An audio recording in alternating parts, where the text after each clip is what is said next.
I have been a railway man for 44 years. I know the sound of a platform at 6:15 on a January morning, the particular resonance of cold concrete, the way a diesel engine idles 200 yards away, and the sound bends around the footbridge and arrives at you blunted, as though the air itself has been too long awake. I know the creak of a waiting room door that has not been properly rehung. I know the specific silence of a platform between trains. Not empty silence, but a held silence. The way a signal box holds its breath between the tick of one indicator and the next. I know the sound of rain on a canopy made from Victorian ironwork, and the different sound of rain on the aluminium sheeting they fitted over Platform 2 in 1987, which is a cheaper sound, and always has been. I know what a platform smells like at 5:30 in the morning in November, when no one else is yet there, diesel and wet concrete, and something faintly sweet that I have never identified. What I did not know, in 44 years, was that the woman who sold me my morning chai was one of the finest pianists I would ever hear. I am not a musical man. My wife Carol was. She sang in the Alderton Choral Society for 31 years, and owned opinions about Schubert I could not have begun to assess. I attended the concerts with her because a man attends his wife's concerts, and I sat in the third row and read the program notes, and applauded when the applauding was called for. And in 31 years, I absorbed a working knowledge of the repertoire, the names, the rough ordering of movements, the general shape of a familiar piece, without acquiring anything that could properly be called understanding. When Carol died, 3 years ago, I stopped going. It seemed beside the point without her beside me. The Choral Society sent a card and an invitation to their spring concert, and I kept the card, and did not go to the concert, and have not gone since. Some things only make sense as part of a particular arrangement, and when the arrangement changes, the thing must find a new meaning or lose its old one. This is relevant because what happened at Alderton Junction last October required no musical knowledge to feel. I want to be clear about that. I am offering you the testimony of a man who reads timetables and weather fronts, who spent 4 decades making sense of track circuits and signal sequencing, and the particular mathematics of train movements through a busy junction, a man whose ear is tuned not to music, but to the sounds of a working railway, and what they indicate about the state of things. What I am telling you is that I did not need to understand the Schubert to know that something unrepeatable was occurring in that room. You did not need to understand it. You only needed to be there. Kamla Dar has been on Platform 1 at Alderton Junction since the spring of 2003. When she took over the catering trolley from a man called Arthur Penny, who retired after 11 years in the job and moved to Taunton to be near his grandchildren. Before Arthur there was someone else, and before that someone else again, and the platform has had a catering trolley on it since the beaching cuts of the 1960s, when the station lost its buffet room, and the railway company installed a trolley as a substitute, and had not replaced it with anything better in the 60-odd years since. The trolley is a practical object.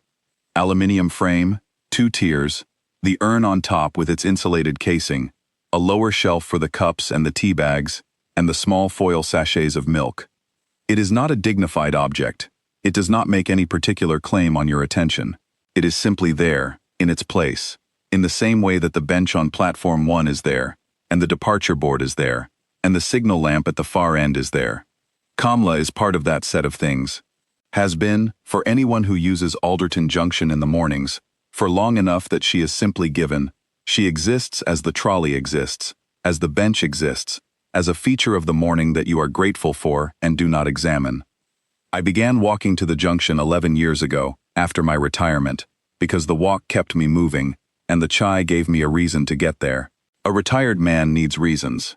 He has spent 40 years in a structure, the shift, the signal box, the scheduled arrival of things, and when the structure goes, the reasons that held it together go with it, and what remains can be either peaceful or hollow, depending on the man and his constitution.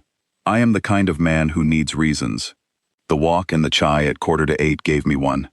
In 11 years I have not missed many mornings at the junction.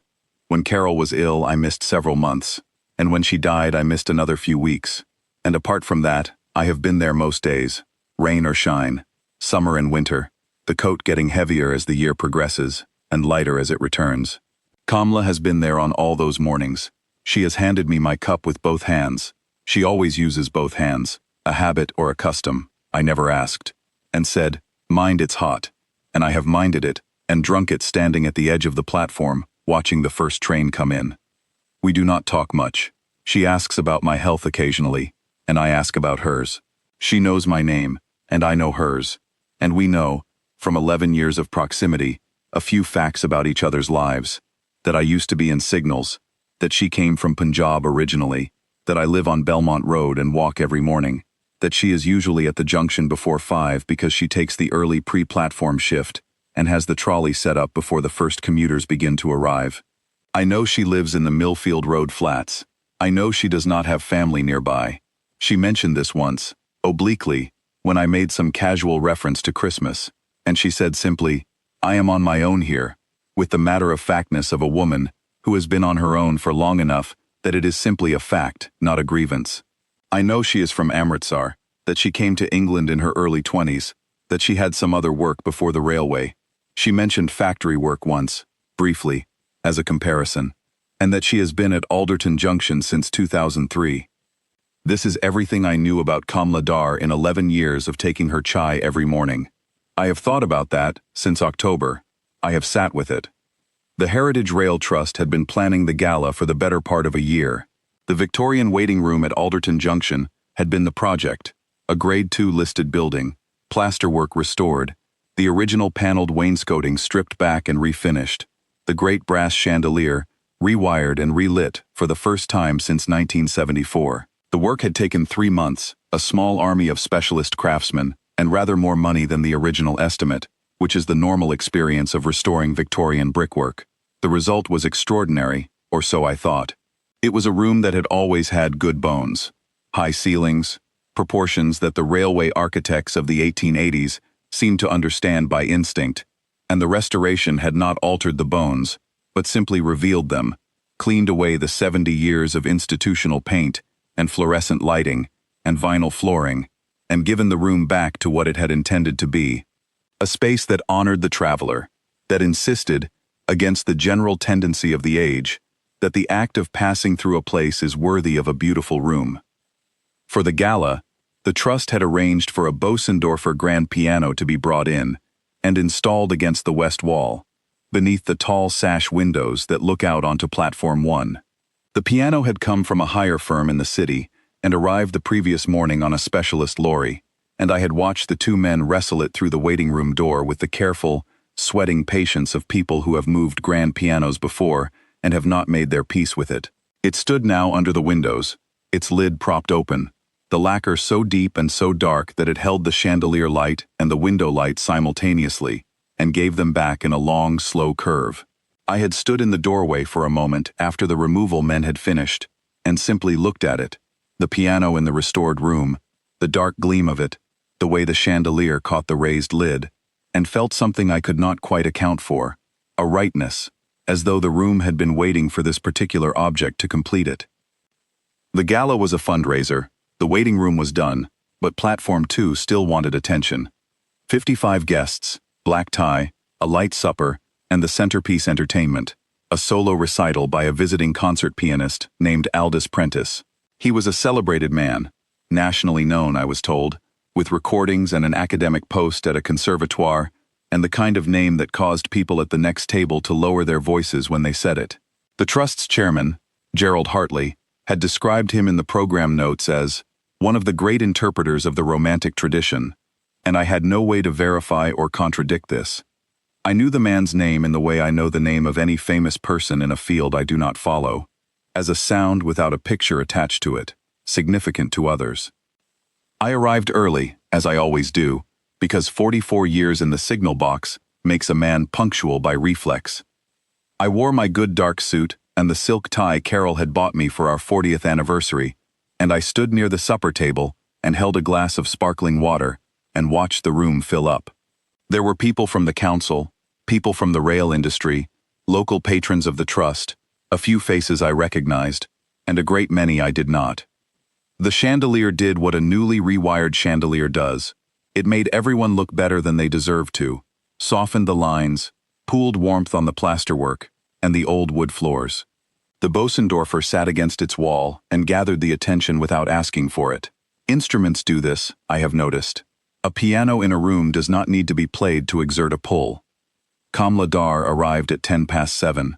I nearly missed her, because I was not in the habit of looking for Kamla in a room like this. I had seen her every morning for 11 years, since I moved to the bungalow on Belmont Road and began walking to the junction for the 742. And in 11 years, I do not think I had once tried to picture her anywhere other than the platform. She was, in my mind, of a piece with the platform, the trolley, the aluminium urn, the paper cups, the particular way she had of handing the cup over with both hands, the way she always said, "Mind it's hot," even though I had long since learned to mind. She was part of the infrastructure of my morning, as fixed in my thinking as the footbridge or the departure board. She was wearing a dark green salwar kameez, not formal by the standards of the room, but clean and pressed and quietly dignified. She wore her hair pinned up, which I had never seen, and she carried herself with the composed stillness she always carried, the stillness that I had read, 11 years, as simple reserve, the economy of a woman who has learned to stand in one place for many hours and not waste herself on motion. She had come, I learned later, at the personal invitation of Gerald Hartley, who had wanted the station's long-serving staff represented at the event. She had hesitated, he told me afterward. She was not a gala woman by nature, but she had come. She had taken the bus from Millfield Road in her best clothes, and she had walked through the door of the restored waiting room, and she had stood among the black-tie guests, and she had looked, for a moment, at the Bosendorfer. I lifted my glass to her across the room, and she gave me a small nod, the nod of two people who share a morning routine and have found, in 11 years, no need to expand that into something more elaborate. We were not friends in the way that requires conversation. We were something quieter, two people who had stood on the same platform in all weathers for long enough that the presence of either was simply a feature of the day, like the 742 itself. Aldous Prentice arrived at 7:30 precisely, with the slight theatrical precision of a man who has calibrated his entrances. He was 60, perhaps 62, with the patrician carriage of someone accustomed to being watched, not tall, but held as though he were, the kind of physical confidence that comes from a lifetime of walking onto stages. Gerald Hartley greeted him with an enthusiasm that was clearly genuine and slightly nervous, and Prentice accepted it with the faint condescension of a man receiving what is simply his due. He wore white tie, which no one else had presumed to, and the excess of formality was itself a kind of statement. He moved through the room with a glass of champagne and the practiced ease of long social experience, and after 20 minutes of this, he drifted toward the piano, as one does at a gala when a piano is present and you are the evening's musician, and the gesture is partly professional appraisal and partly the assertion of territory. He ran his right hand along the lid with the flat authority of ownership, tested one or two notes with his left, and nodded, once, to no one in particular, as though the instrument had passed a test he had set for it. He tried a short passage, 8 bars perhaps, of something I did not recognize, and it was extraordinary, that passage. Even I, with my limited equipment, could hear that the man had something the ordinary pianist does not have.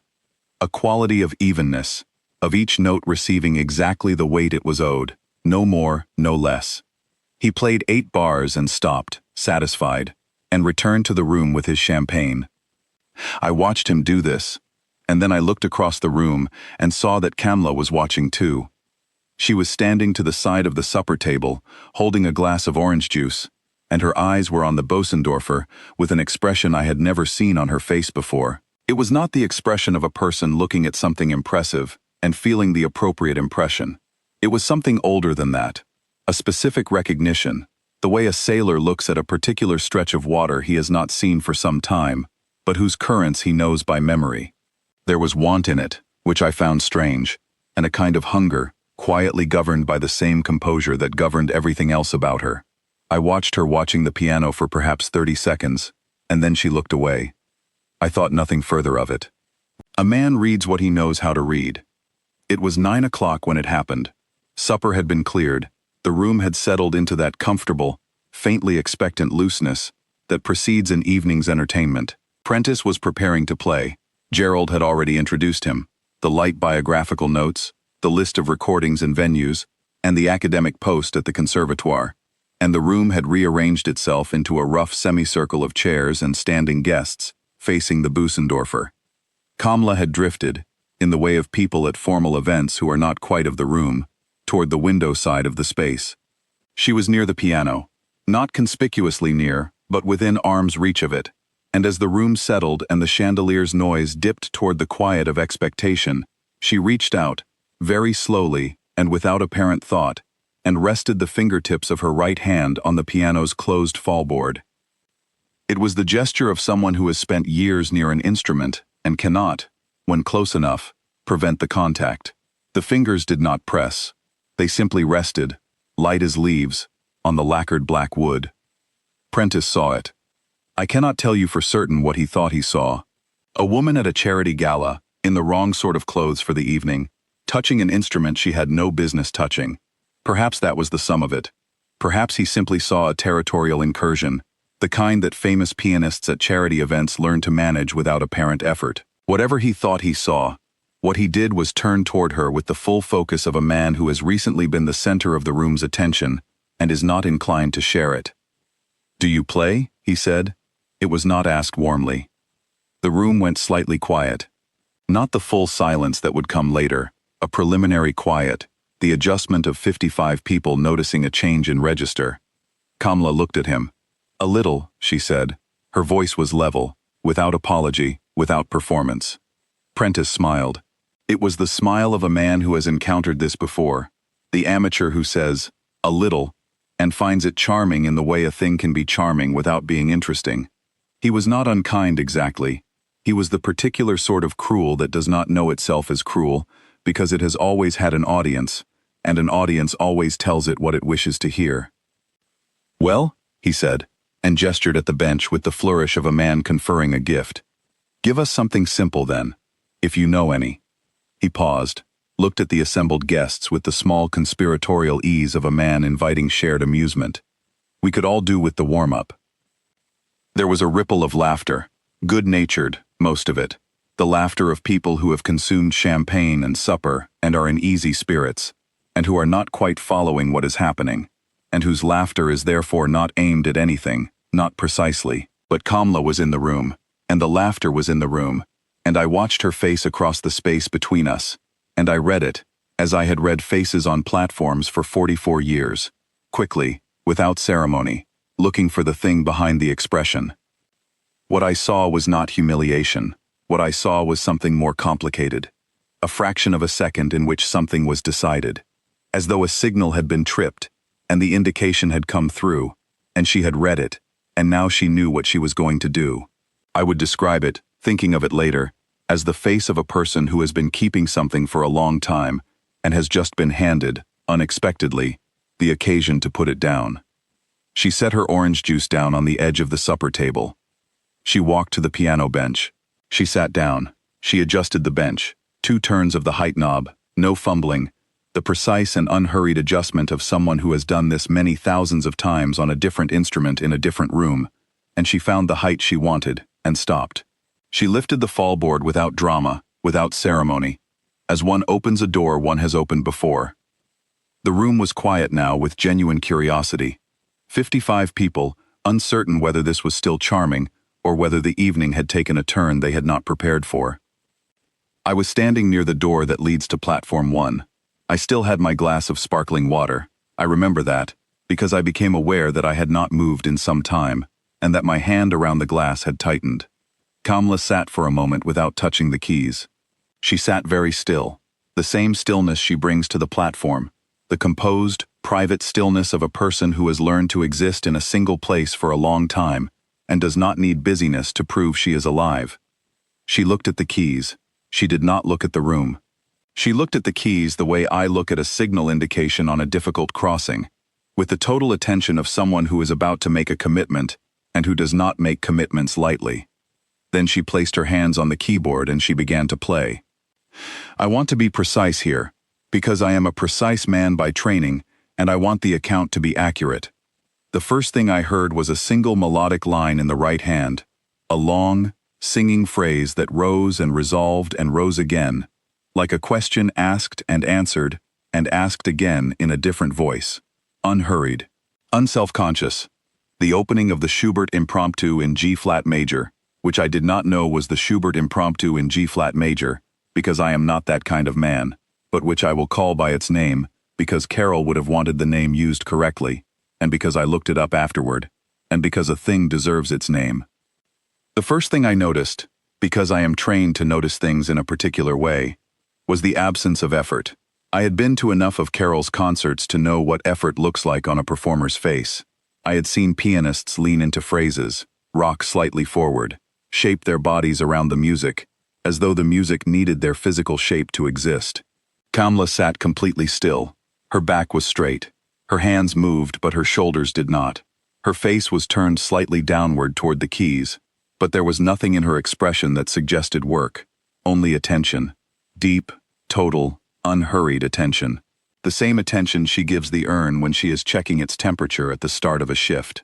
The attention of a person who is good at what they are doing, and therefore does not need to make a performance of being good. The melody unfolded. Each phrase gave way to the next with a naturalness that I can only compare, inadequately, to the way a sentence in plain English gives way to the next when someone is speaking with something real to say. Not beautifully, because they are trying to sound beautiful, but because they know what they mean, and the meaning finds its own way out. I will not pretend I understood what I was hearing in technical terms. I did not. What I can tell you is that within perhaps 30 seconds, the room had changed. The change was a physical thing. I felt it in the quality of the air, the way you feel the pressure drop before a storm comes in from the north. The people who had been standing in loose conversational clusters had stiffened, very slightly, in the way that bodies stiffen when they are paying attention against their will. Not uncomfortable, the reverse. Alert, in the way that the body becomes alert when it has understood something before the mind has caught up. The champagne glasses were still.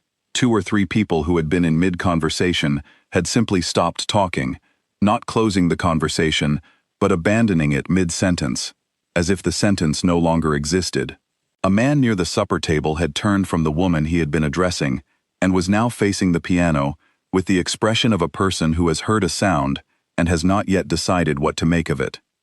Prentice had taken 2 steps to the right, and was standing near the supper table, his champagne glass at his side. I watched him watching her. I saw the moment his expression changed. It was not dramatic. It did not happen all at once. It was a narrowing, a concentration, the precise and involuntary focus of a man who is hearing something his professional knowledge does not immediately account for. The smile had gone, not replaced by displeasure, replaced by seriousness, the kind that arrives without being chosen. The melody continued its long, breathing arc. The right hand sang and the left hand answered, and between them, the music created something that I struggled to name. It had a quality. I struggled then and I struggle now to find the word, because I am not a musician and the words available to me are imprecise. A quality of transparency. As though the notes were not trying to impress you but to show you something. As though the sound were a window rather than a wall. I thought, in that moment, of the platform. I thought of the way the morning light comes down the Alderton Junction platform at 7:45 in October, the way it lies flat on the concrete and catches the dust suspended in it, and makes the whole thing look like something from an old photograph, fixed and particular and slightly impossible. I thought of the particular silence of that platform between trains, and I thought of Kamla in that silence, in the silence I had been moving through for 11 years without once truly seeing the woman who inhabited it. Because the music, without my asking it to, was making me see her. Not the woman at the piano. I could see her perfectly well. I mean the woman over 21 years. The 21 years on that platform, in all weathers, with her trolley and her urn and her paper cups and her mind it's hot. The 21 years of invisibility that is not invisibility to the person who lives it. The 21 years of being walked past, of being a feature of other people's mornings, but not of their thinking, of being as present and as unremarkable as the footbridge or the signal lamp. The 21 winters and 21 springs and 21 years of October mornings, exactly like the October morning outside the tall windows where I now stood, rain beginning on the glass, the junction lights reflecting in the wet platform. She had been here for all of them, unremarked. I felt something crack in my chest, not painfully. The way something cracks that has been under a weight for a long time, and has needed cracking for longer than it knew. The impromptu moved through its middle section. The music shifted, became something richer, the left hand carrying a flowing pattern beneath the singing melody, and the two working together with an ease that I would later learn is technically demanding, and which I then could only understand as natural, as the easy, unhurried cooperation of things that have always belonged together and have simply been waiting to be put in the same room. The melody in the right hand became more elaborate, more ornamented, without losing the essential simplicity of what it was saying. I thought of a signals diagram, the way a complex junction can be understood, beneath its complexity, as a series of simple decisions, clear or caution, go or wait. The ornament was different from the decoration I had expected, not showy, not designed to impress, but organic, as though the tune itself had found more to say on reflection, and had been given the time to say it. Kamla did not look up. She did not acknowledge the room. She played as though she were alone, not because she was indifferent to the room, I would understand later, but because she was in the music, with a completeness that left no part of her free for performance. She was not playing for us. She was playing, and we were present, and the two things were happening simultaneously, without one requiring the other. In 44 years on the railways, I had occasionally experienced a similar quality of attention. In the signal box, in the concentrated hours of a difficult night shift, when the communication between the operator and the system becomes total, and the self that worries about other things goes quiet, and what remains is simply the work and the person doing it. A woman 3 chairs to my left had raised her hand to her mouth.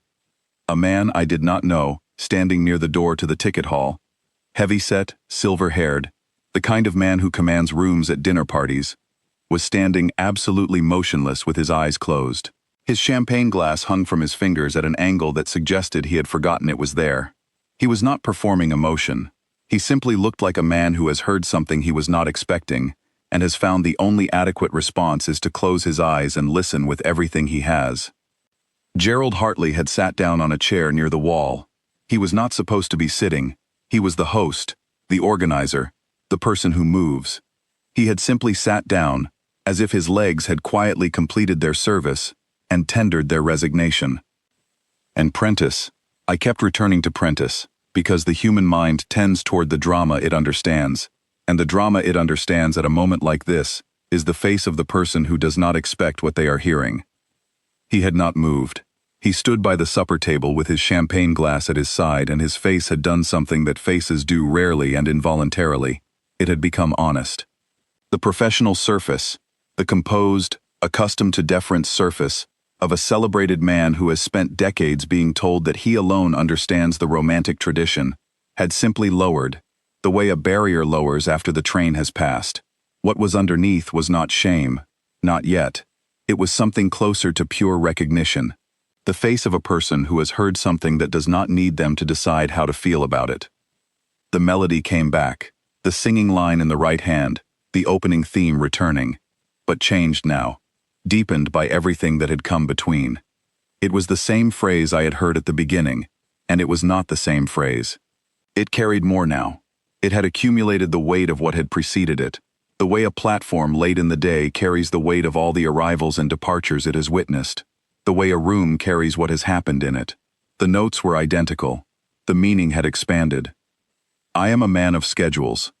I believe in schedules, in the logic of arrivals and departures, in the comfort of knowing what comes when, and the satisfaction of a system that delivers what it promises. I have never been comfortable with the idea that some things cannot be tracked and measured, that some things simply exceed the instruments available. I am offering you this account precisely because I am that kind of man, because the word of such a man about a moment that resists measurement carries a particular weight that a musician's word might not carry on its own. I am telling you, the room was no longer a room of 55 people at a charity gala. It had become something else. A single place inhabited by a single attention, the way a platform becomes a single place when the train that is coming is the train that matters, and there is nothing to do but wait for it and let it arrive. I thought of Carol.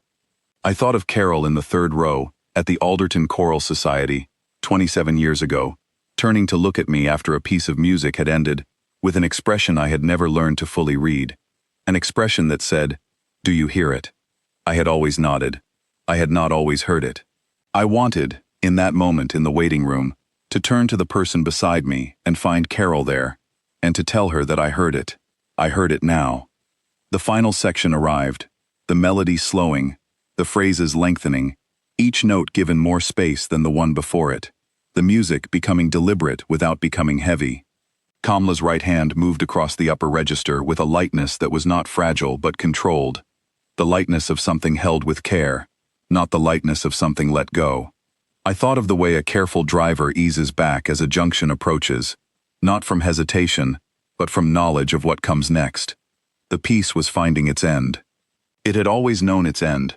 You could hear the knowing in it. The last phrase descended. The final notes, a resolution in the left hand, sustained, allowed to diminish naturally in the room's acoustics, the sound not cut off, but permitted to find its own ending in the air of the restored waiting room, faded.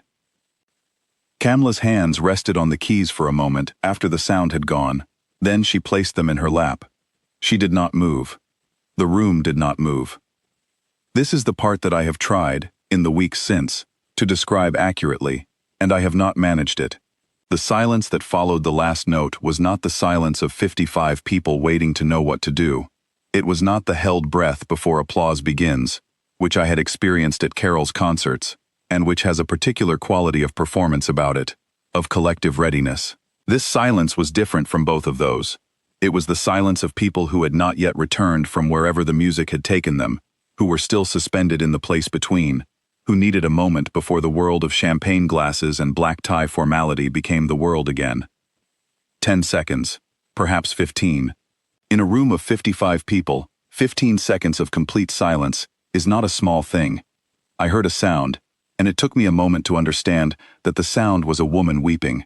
Not dramatically, not loudly, the quiet, involuntary weeping of someone who has been surprised by an emotion they did not expect and cannot immediately master. I looked. It was a woman in her 60s near the window. Someone's wife, I thought. Someone with no connection to railways or music that I knew of. Simply a person who had come to a charity gala and had been ambushed by something she had not brought armor for. She was not the only one. I looked around the room with the systematic attention of a signalsman checking a board, and I counted, without meaning to count, 5 people in states of visible emotion. Not the theatrical emotion of people who wish to be seen feeling something, but the quiet, unasked for, unperformed emotion of people whose composure has simply given way. Then the silver-haired man near the ticket hall door put his champagne glass on the windowsill and began to applaud.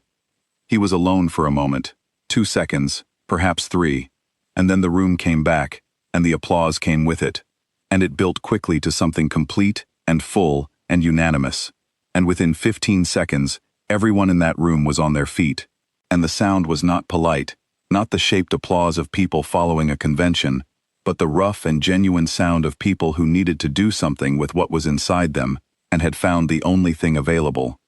I was on my feet. I did not decide to stand.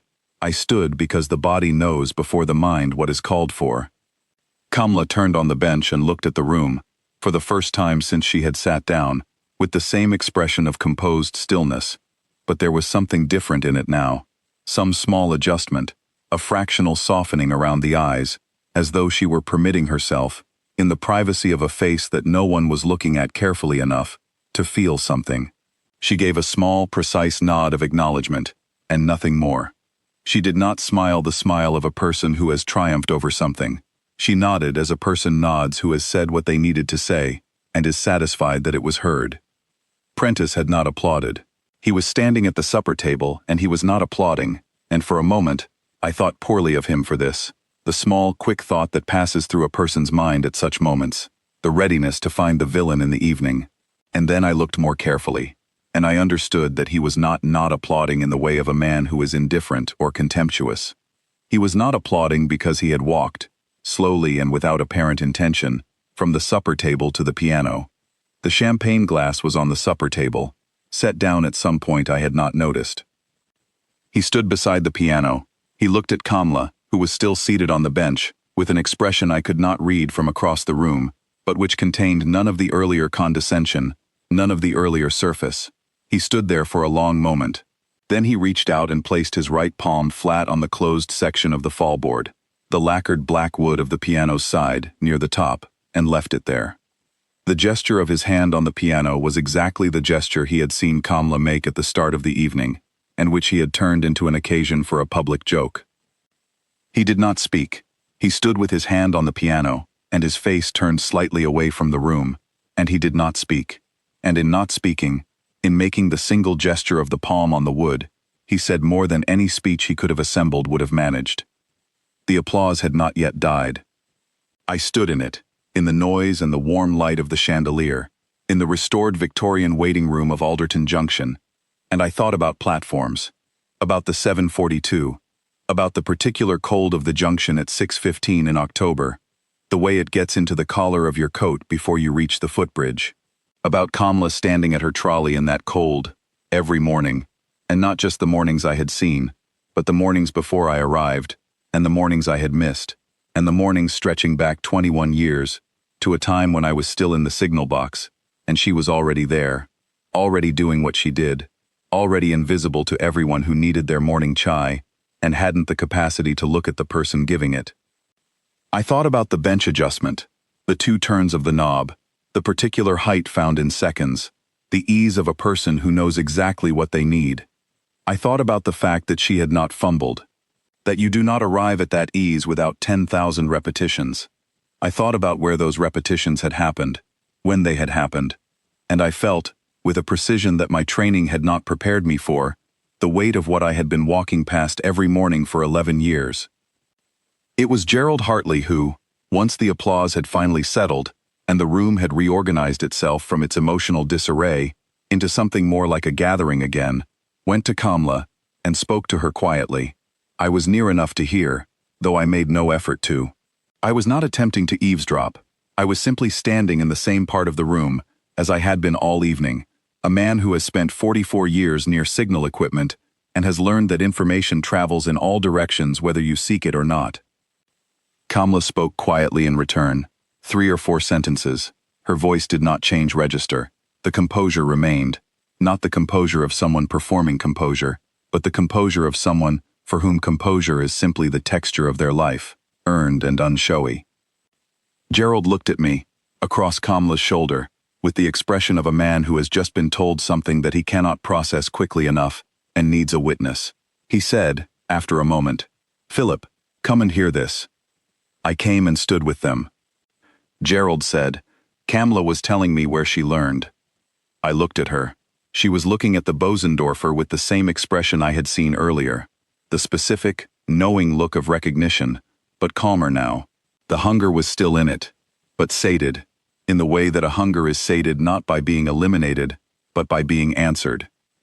"The station piano," she said. Not to me exactly, but to the general air, in the way of someone stating a fact for the record. The old upright in the staff room. I have been playing it since the first year. Mr. Howlett in maintenance lets me in at the end of my shift. She paused. Late, when no one is about. I tried to think of the piano in the station staff room. There was a piano in the station staff room. I knew this in the same way I knew that there was a kettle in the signal box at Briarfield Halt, as a feature of the infrastructure, present and unremarkable, a fixture of the building that no one had bothered to remove and no one particularly used. I had not once wondered who played it. The idea that anyone played it had not occurred to me. 21 years, Gerald said. He said it quietly, the way you say something when you are holding its weight, and it is heavier than you expected. More or less, Kamla said. I looked at the Bosendorfer. I thought of the station upright, battered, probably, untuned in some years, the keys yellowed, the action stiff from the particular damp of a station staff room in autumn and winter, and I thought of her playing on it, late, after the platform had gone quiet, and the last train had cleared, and the junction had settled into its overnight patience. Playing in an empty staff room while the platform stood unused in the dark outside the window, the same platform where she would be back in 5 or 6 hours with the trolley and the urn. Playing in the silence that a station makes late at night, which is different from other silences, because it is a silence that is waiting for something. The Schubert, I said. I did not know what I was asking. Exactly. She looked at me. My mother hummed it, she said. Always, always. She did not play herself. She could not. But she hummed it. I did not know what it was, as a child, only that it was hers. She was quiet for a moment. I left for England from Amritsar station when I was 19. She came to see me off. She hummed it on the platform. The whole time we waited for the train. She did not know she was humming it. She never knew. It was just something she did when she did not know what else to do. Another pause, steady and even. I did not know then what I would do with it. A small pause. Later I found it. The piece. When I learned to play properly, I found it straight away. I knew the shape already. Knew where it went. She said this without sentiment, as a statement of what had happened. The matter-of-factness was the thing that got to me. The way a thing stated without plea for sympathy lands harder than a thing offered as a claim on your feeling. She was not asking me to pity her or to admire her. She was simply reporting what was true, the way a person reports weather or a train time. I thought about the Amritsar platform. I thought about a woman of 19 on a platform in Punjab, waiting for a train that would take her to England, listening to her mother hum a piece of music she would not identify for years. I thought about the 36 years between that platform and this waiting room. 36 years, and the carrying of a sound through all of them. I thought about all the late nights in the station staff room, the untuned upright, the empty platform outside the window. The 36 years of playing it for no one. The 36 years of playing it for her mother, for the platform in Amritsar, for the girl of 19 who did not yet know what she would do with the gift she had been given. Gerald was saying something to Kamla, something about the trust, about whether she might consider, in future, playing at other events, and Kamla was listening with the same composed attention she gives to everything. Across the room, Prentice was speaking to someone from the trust committee, his back turned, his hand no longer on the piano. His recital was still to come. Gerald had not abandoned the planned program, and Prentice would play it, I knew, with great seriousness and considerable technical accomplishment. But it would not be the same. I looked at the Bosendorfer. The chandelier caught the lid and made it shine. On platform 1, the junction signal lamp was lit, red in the October dark. I thought, 44 years. 44 years on the railways, and I learned, tonight, that I had been reading the platform wrong every morning for 11. A signalsman reads a platform the way he reads a signal, looking for the information he expects to find, processing it at the speed that keeps the system running, moving on to the next thing. He does not always stop for what he has not learned to look for. He is good at his job, which is not the same as seeing everything there is to see. Carol would have known. Carol would have heard something in the way Kamla handed over a cup of chai, and understood that there was music in the person, or something analogous to music, something that required more attention than the transaction demanded. Carol had that kind of faculty, not for the literal sound, but for the implication of it. I had spent 31 years watching her exercise that faculty, and had loved it in her, without acquiring it myself. I thought, I am 72 years old, and I have just heard something I will not hear again. Not the same performance. I mean the specific thing that happens when a piece of music meets a room that was not expecting it, and does not know how to resist it. That meeting cannot be recreated. It exists once, in a room, and then it is gone, and what remains is the memory of it, and the person you became while it was happening. And then I thought, she is there every morning, on that platform, at 7:45. The thought was a consolation, and a large one, which I had not expected to need. I was the last to leave. I do this at events. Carol used to tease me, said I was reluctant to relinquish venues the way I was reluctant to hand over a signal box at shift change, as if the leaving of a place required a formal ceremony. She was not wrong.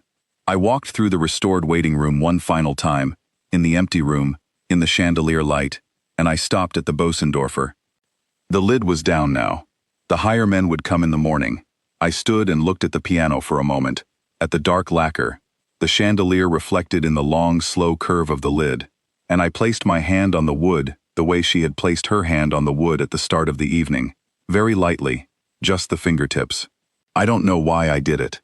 Perhaps because it was the gesture the evening had given us, the one that had begun the whole thing and then been repeated at the end, by a different hand, with a different meaning. I stood like that for a while. The platform was quiet outside the windows. The junction signal lamp was lit on platform 1, red and steady in the October dark. Then I took my coat from the hook by the door, and I walked out onto the platform, and the cold air came at me, the way it always does at Alderton Junction in October, sharply, around the corner of the footbridge, from the north. The platform was empty, and the track was shining in the rain that had started while I was inside, and the departure board had gone to its overnight mode, blank and patient. I stood on the platform for a while. I breathed the cold air. I could hear nothing. No trains, no people, only the rain on the Victorian ironwork of the canopy and the distant idle of the substation, somewhere behind the goods shed. I thought, she plays here, late, after the last train, in the staff room, with the light on and the platform dark. She plays the Schubert her mother hummed on a different platform, in a different country, 36 years ago, and the platform outside is empty and no one hears, and she plays it anyway, because music is not diminished by the absence of a witness. The music is as true whether I am there or not. It is as true whether anyone is there or not. I had not understood that before. I had thought of music as a thing that required its audience to be complete. Carol's concerts, the applause, the program notes, the occasion. I had not understood that a thing played alone in an empty station staff room, night after night, for 21 years, is as complete as anything played in any concert hall. More complete, in some ways, because it is not asking for anything. It is simply being what it is. I walked to the footbridge. I climbed the stairs slowly, the way a 72-year-old man climbs stairs at 10:30 in the rain, with no particular hurry because there is nowhere else he is needed, and I crossed to platform 2, which is still unrestored, still the original worn concrete, and the warped iron benches, and the paint peeling from the canopy supports. The project for next year. The trust will have a new fundraiser, and the room will be laid with good linen again, and perhaps there will be another piano. I walked the length of platform 2, and looked back at the waiting room across the tracks, at the chandelier light in the tall windows, the restored gold of it lying on the wet surface of platform 1. I thought about Carol. I thought she would have gone straight to Kamla, at the end. She would have crossed the room and taken Kamla's hand and said exactly the right thing, without having to search for it, because she always knew what the right thing was in those moments. She would have understood what Amritsar platform meant, not intellectually. She would simply have felt the weight of it and responded to the weight. She was a woman who could hear the implication of things, the music that surrounds the thing itself. I am getting better, I think, at hearing implications. It has taken me 44 years on the railways, and one Thursday evening in October, and the Schubert Impromptu in G-flat major, played on a Bosendorfer, in a restored waiting room by a woman who learned it alone, on a different instrument, in the dark. It has taken longer than it should have, but I have arrived. I will be on the platform at 7:45 tomorrow. I always am. This time I will stop, and I will look at her, actually look at her, the way you look at a person when you understand that they are carrying something you had not imagined, and I will say, probably, nothing very eloquent. I am not an eloquent man. I will say something simple, in the way of a man who has been a long time arriving at a station that was always there, and who is grateful, now, to have made the journey. She will say, mind it's hot. I will mind it. I will drink it standing still, on the platform, in the cold October air, watching the 742 come in from the north. And I will think about a girl of 19 on a platform in Amritsar, listening to her mother hum, not yet knowing what she would do with the sound, and about the 36 years of doing it anyway, in the dark, in the silence, because the music was real, whether anyone heard it or not. There is a thing I know about railways that I have never adequately explained to anyone who does not work on them. A signal does not know whether the train is coming or not. The signal holds its indication, clear, caution, danger, and waits. And the indication is equally true whether the train is 10 miles away or 10 seconds. The truth of the indication is not dependent on the arrival. It is the truth, because the signal holds it, steadily, through the dark and the weather, and the long empty hours between trains. I did not understand, until that October evening, that a person can hold something the same way. That Kamla had been holding her music for 36 years, on a platform in England, with a trolley and an urn, and paper cups, and the early mornings in all weathers, and the music was as true as it was on the night we finally heard it. She had not needed us to make it true. She had needed the music, and the music had needed her, And both of those things had been happening, reliably, on schedule, every night after the last train. We were simply the train that arrived. She had been waiting, with perfect patience, holding her indication steady, as long as the tracks ran.